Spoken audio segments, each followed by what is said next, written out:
May na-receive tayong question na related sa pag-stop sa stoplight or sa stop and go. Ano daw ba yung mas okay? Ilagay lang sa drive, then brake, or mas okay na in-neutral, then handbrake? Okay, pag ganyan yung sitwasyon mga paps, no, mag-set na lang kayo ng standard ninyo.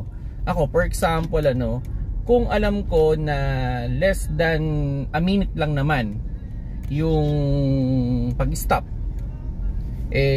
naka-drive lang ako, then brake, okay na ako doon.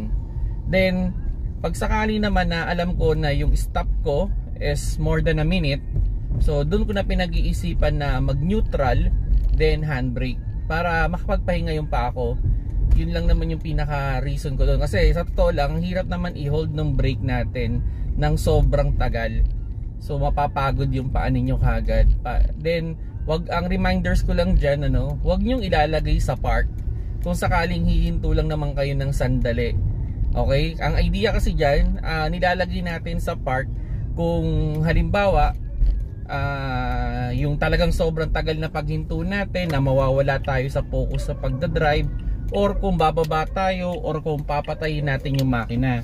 Pero kung mga traffic light lang naman, ilang segundo lang naman yan or minuto, okay lang neutral, then handbrake, para hindi naman masyadong stress yung inyong shifter. So yun mga paps, sana nakakuha kayo ng idea with regards sa pag-drive ng automatic kung sakaling nasa stop and go kayo or traffic light.